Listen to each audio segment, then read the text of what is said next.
Ito lang din yung napansin ko kay Cheese. Kumbaga siya yung pumaplansya sa gusot ng kanyang mga kasama.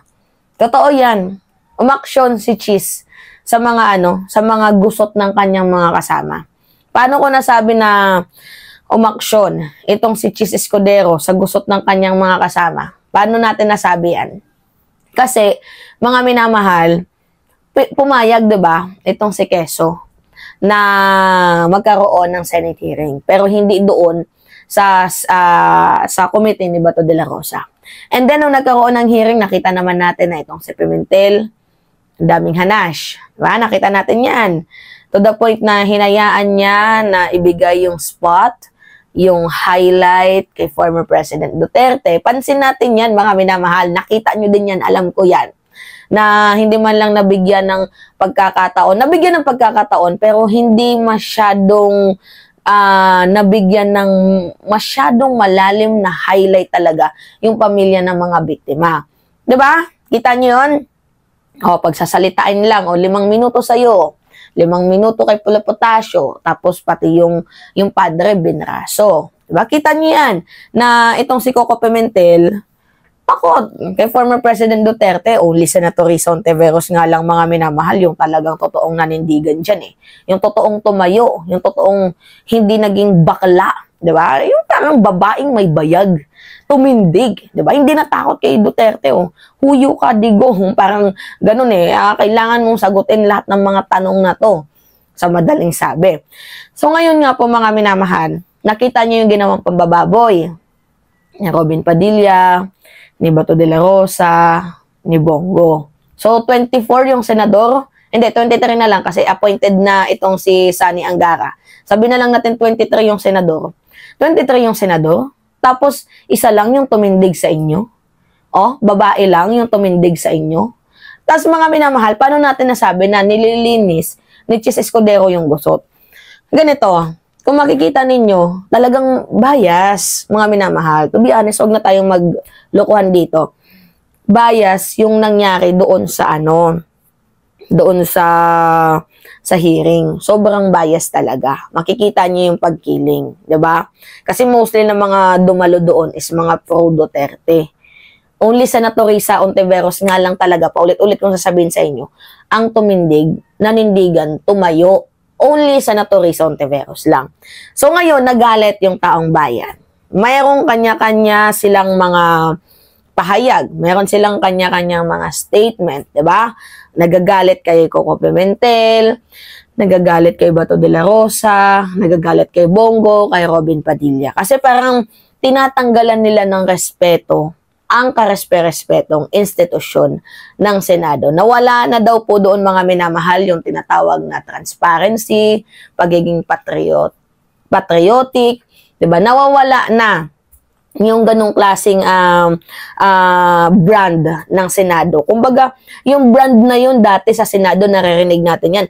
Pag Senado talaga, magagaling to. Pero ngayon, pag Senado, ay mga buaya yung mga nandyan, mga kupal. Pero ngayon, yung image ng ng Congress, mga minamahal, sobrang ganda na.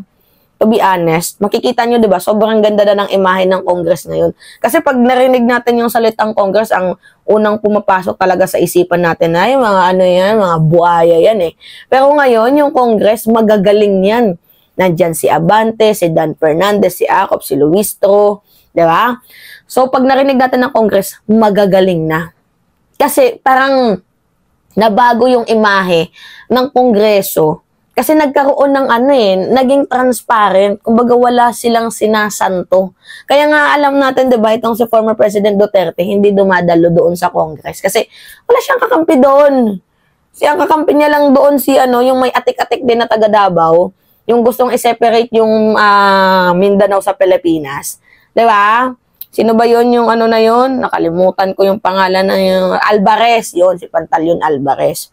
So, yun lang yung kakampi sa kanya doon, pati yung kanyang anak na si Pulong. Kasi lahat mga minamahal, ayaw kay former President Duterte na. Gisado siya doon sa sa Kongreso at alam niya na hindi siya baby-bihin ng mga kongresista doon. Only doon lang sa Senado kasi doon, kahit pa paano, may mga kakampi siya. Katulad ni Bongo, ni Bato, tapos ni Padilla. 'Diba? Tapos nandun din si Tolentino. Si Tolentino na kung mapapansin ninyo, sumasargo sa kahit anong agos. 'Diba? Para magkaroon din ng boto sa mga DDS, nagparamdam ulit sa mga DDS. Kaya nga dapat si Tolentino, pinipace out na yan dyan. Wina-wash out na yan talaga dapat dyan, mga minamahal, si Tolentino. Kasi hudas yan eh. Traidor yan. Oo, kita naman natin, mga minamahal. So ngayon nga po, ang ginawa niya ni Chis Escudero para maging balanse, mga minamahal. Kasi ang labas nito, hindi kayang kontrolin ni Chis, mga minamahal, itong kanyang mga kasamahan. Kasi ganun talaga yung magiging labas nun, mga minamahal, kahit itanggi ni Chis Escudero, ganun yung magiging labas nun. Pero hindi na bash si Chis, 'di ba? Hindi na bash si Chis Escudero. Bakit hindi siya na bash?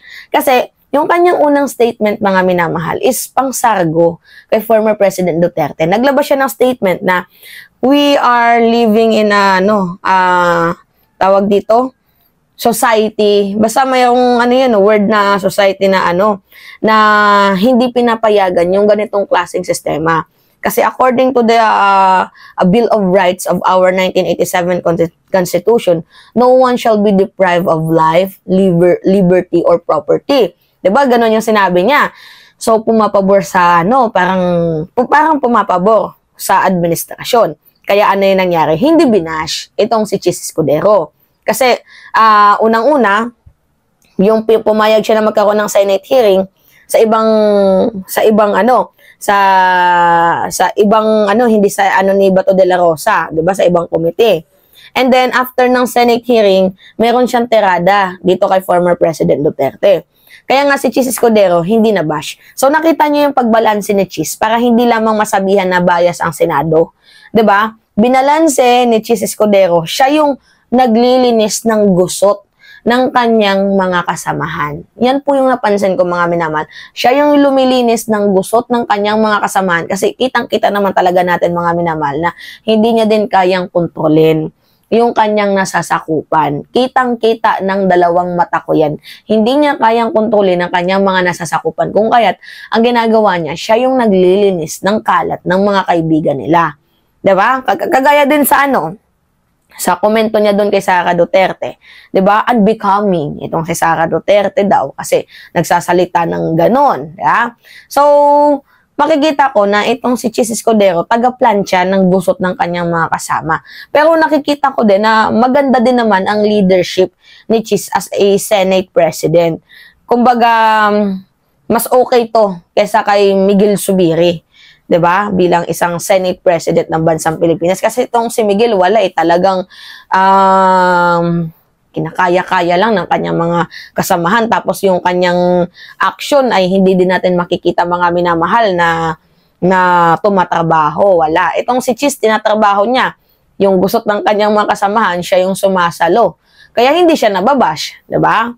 Magaling din yung strategy ni Chis Escudero.